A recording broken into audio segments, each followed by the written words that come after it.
Hey, welcome to my new experimental podcast. I'm going to give this about 6 months, see how it goes, and hopefully you enjoy it. And I do have a poll on the community page so that I can know what you would be interested in hearing. So I'm doing this because I feel like I have a little bit more freedom versus my normal, shorter, one topic videos. Okay. This is not scripted. As you can see on the board behind me, my notes are in front of me, exactly the same as what you're seeing behind me. But those are the things that we're going to talk about. On the left, we have restrictions. On the right, we have what you can get after you have your good credit, because your good credit is the gateway to wealth. You see, the problem is, and this is what we're talking about tonight, and this is why tonight's video is so important. There's so many people that are commercializing credit repair, right? And I never knew that this is something that you can just go and buy at Walmart, right? I mean, these people are absolute freaking geniuses because they know and they understand who their target market is, and so they start thinking like them, right? They start thinking like us. They know that we're impatient. They know that we want things like right now because we live in a microwave society, right? Microwave society very simply means that we want to take all the shortcuts that we possibly can, and they capitalize on this and they sell credit repair as a commodity. Now, is there anything wrong with that? No, there's nothing wrong with that. But wouldn't you rather be with a company, not just a template seller or a seller of letters, that is actually going to take responsibility and accountability for, working on your file and helping you get to the car and the house and the boat and the, better job and the school and, everything that you are trying to get? Because again, good credit is the gateway to wealth. Okay. But here is the deal. Sorry, I had to roll up my sleeve. Here's the deal though. When they are doing the whole TikTok thing, they're, this whole thing, oh, medical can be deleted and permanently, and you're not going to have to pay for it, blah, blah, blah. Not only are they lying to you, straight up 100% lying to you, because they don't understand the information that they're providing, because all they're trying to do is get you to click a button to go buy some, letters inside of a module, right, for like $40 a month, but, or 80, whatever it is, $100 a month. But they're only giving you half the truth and then selling you the end result, right? They're partying, they're at the casino, they're drinking, they're counting money. And just so you know, they're all normally dollar bills. They're not even like hundreds or 20s or whatever, but they're trying to sell you the end result without explaining all of the things that you have to go through. And I will be the bad guy today and always, and for the rest of my life, telling you the real way and what you actually need to go through to get there. So can you get, the higher credit score? Yes. Is it going to be easy? Absolutely not. If you think for even a moment that it's going to be simple for you to just, I don't know, go from whatever your situation is, whatever car you drive, whatever your living situations are, whatever job you have, however much money you have in your bank account, whoever you live with, whether it's a husband, a wife, a boyfriend, a girlfriend, mom, dad, grandma, nobody. If you live on a couch, a basement, whatever your current situation is, you're going to go from that to, in 30 to 60 days, having extra 100 points on your credit, also having your credit built out to where you can go and obtain these things. They're not telling you that when you go to get a mortgage now, it's way more difficult than it was before. If you needed a 580 before, now you need a minimum of a 620. They're not talking about the fact that the difference in interest between having a good score and a poor score can be like $132,000 in just an interest over the course of the life of the mortgage. Nobody's talking about these things. So instead of trying to find all the loopholes and just get all the shortcuts, why don't we just look at these things realistically and say, yeah, these are the things that I want to get, but I'm going to actually do what any grown ass adult would look at this realistically and say, yeah, okay, I understand, whatever. Okay. And I kind of went off a tangent there. I screwed up what I was saying, but I'm not going to start re-recording. So let me start that one over again. Anybody would just need to step back from the situation and say, no, dude, if someone called me right now on the phone, some telemarketer, and told me that with my score and with however much money I make right now and with the house that I live in, that in 30 to 60 days, if I give them X amount of money, I'll be able to have a mansion or a 5-bedroom house and $40 to $50,000 in the bank and a new car and all that kind of stuff without any other hassle, just for a couple dollars per month. Dude, I'd hang up. You can't tell me that if I called you right now and said, "Hey, Bob, Jane, whatever your name is, I have an awesome opportunity for you. You came up on my list of people who have bad credit, and I have a program that can help you. And the great thing about it is that for only $40 or $60 per month, depending on how many negative items you have, we're just going to send a couple of letters that we send out for everybody, and you're going to be able to add $50,000 to your bank account. And did I mention it's only going to take 30 to 60 days? I'm also going to increase your credit score by at least 100 points. We're going to build out your score. We're going to sweep all the negative items under the carpet and pretend like they're not there. And yeah, we're going to fix your credit. What do you say? Dude, I know for a fact that I would hang up, and I know for a fact that you would hang up, okay? So the truth about it is that last year when this whole COVID thing started happening, the lenders did not become more lenient. They looked at their risk, not only the risk that they already have as lenders, but the risk that they were going to take on even more when people stop paying their bills.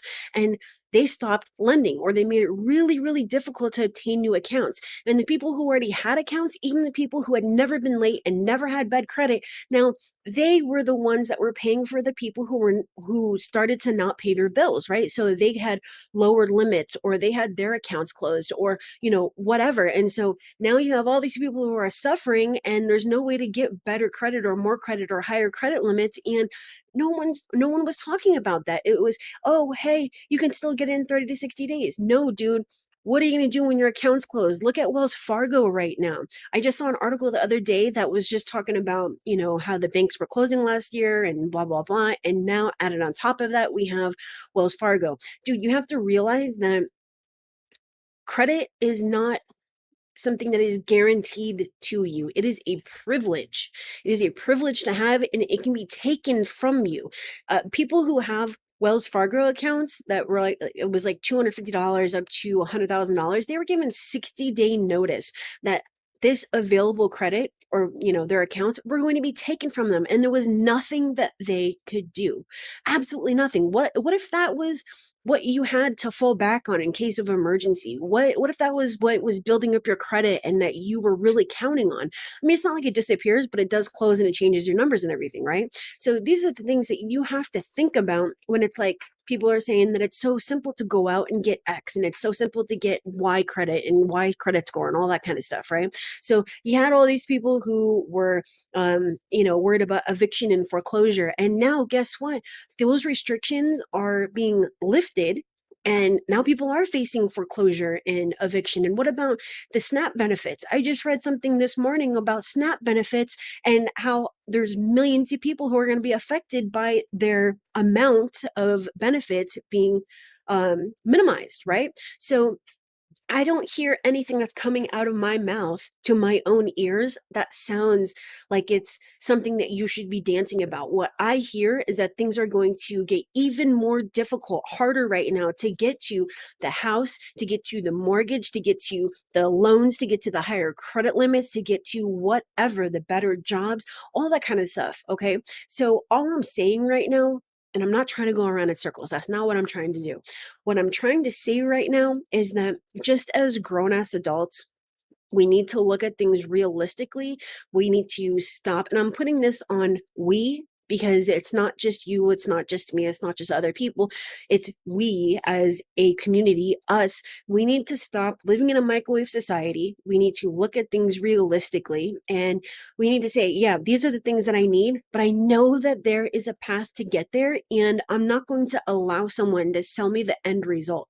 I'm going to get the truth. I'm going to know the truth. I'm going to know the path. I'm going to know exactly how to get there. I'm going to have my backup plans A, B, C, D, E, and F, and they're not all going to be backup like the literal same backup plans. Like B is the same as A, C is the same as B, so on and so forth. Every single one needs to be a different backup plan. And that's what I do for my clients, by the way. Every single thing that I do has its own backup plan. You go somewhere else and guess what you're getting? Guess what you're getting? I'm going to use 2 pens as an example. When you sign up with company ABC, you're literally paying for them to transfer your name, your social, your address, your date of birth over onto another piece of paper that has been sent out for millions of other consumers, right? And you are expecting to get different results by buying this commodity credit repair because they commercialized it and made it fun, right? How do you think that that's going to get you the 100 points that you need? How do you think that it's going to remove your student loans, the $100,000 in student loans? It's not.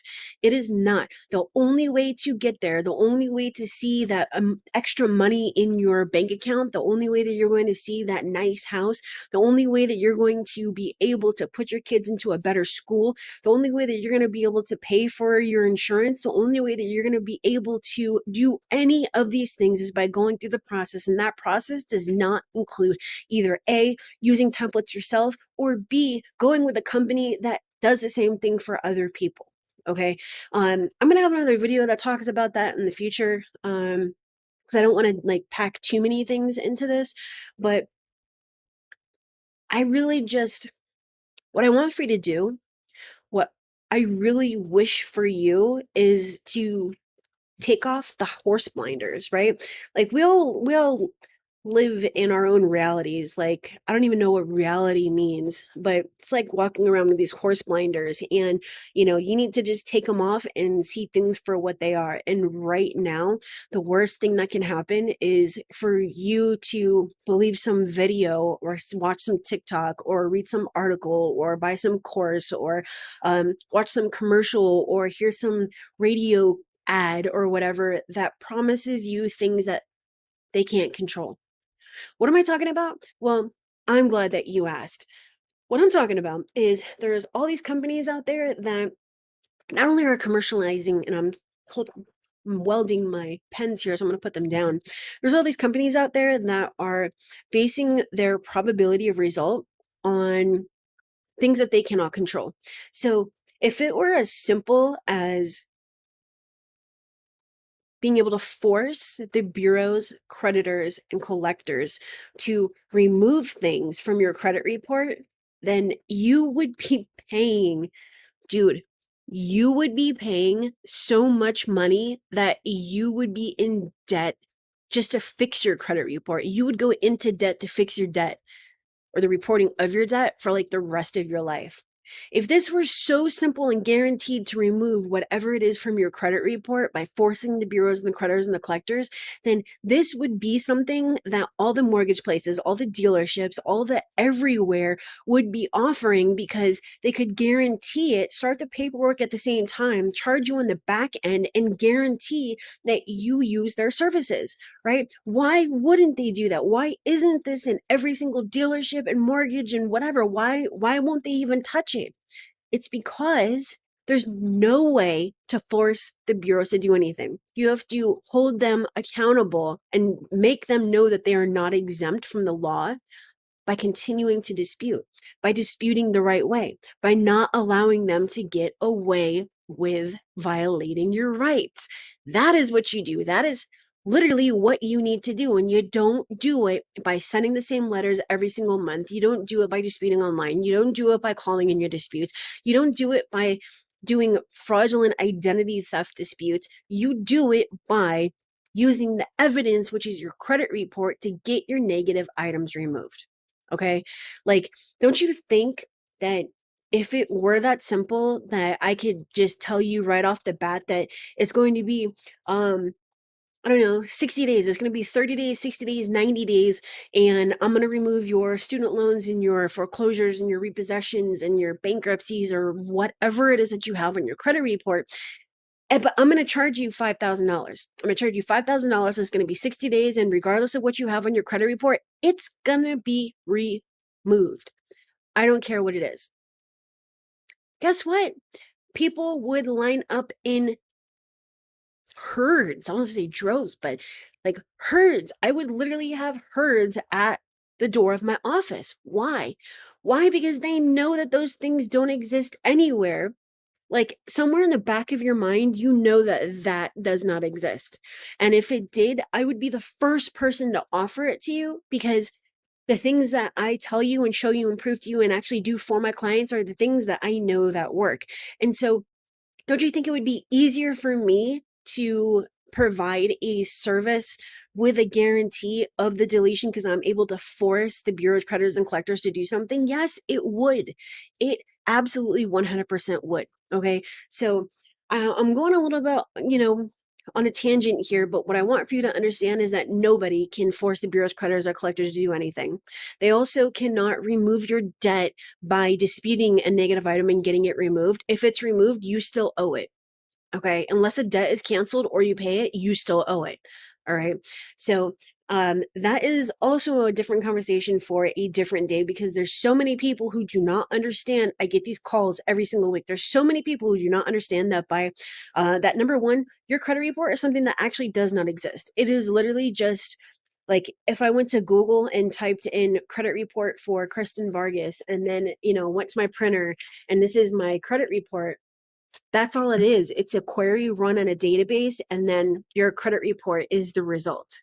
All you're doing is printing it out, or you're looking at it. That's all that it is. So it's not actually something that exists. Okay. So these accounts that are on your credit report, when they're removed, they're just removed from the credit report. So let's say that all of these are negative items, like my little list here.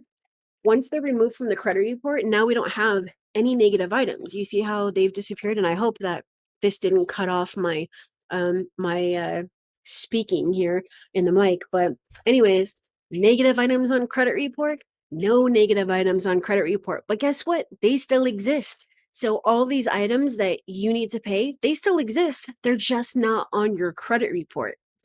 So I don't know if that helped you any bit, but if it did, let me know down in the comments. But I get that every single week without fail, every single week that I've been doing this for the past 10 years, and specifically on YouTube for the past, what is it, 5? I started mid 2016. Every single week without fail, someone asked me that by removing the things from the credit report, will it remove the obligation to pay? And if you just think about that logically, that would be the collapse of the entire financial industry. That would mean that there are no consequences to you going and obtaining all these different accounts, 10,000 here, 10 million here, 1,000 there, blah, blah, blah, stealing from all these creditors, not paying it, being able to do it all over again. No consequences, no jail time, no nothing, no lawsuits, no nothing. So when things seem too good to be true, it is because it is. Okay. There's two totally different industries. There's credit repair, and then there's the debt settlement industry, right? And then, of course, there's also a debt collection.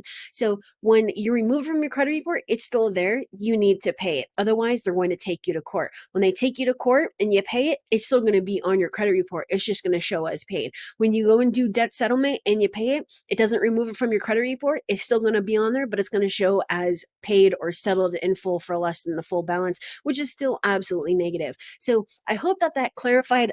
Oops, there goes my pen.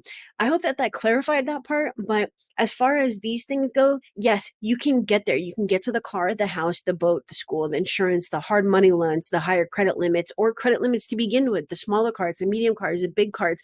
You can get money and credit for emergencies and repairs, but you need to understand that these things are more difficult now. You cannot commercialize credit repair. You cannot be part of that. You cannot believe it. You cannot entertain that. There's no partying. We need to look at the actual process to get there, and we need to just jump in and do it instead of, oh, well, in 30 days, you're going to be partying here with me on the beach at Maui, and look at all the money that I have in my bank account. Look at all these people that, like my videos and all that kind of stuff. That's great. TikTok at the end when your clients have the results. Don't TikTok trying to get all these people to just call you, dude. It doesn't work like that. That's not ethical. That's not the way that these things go. Okay.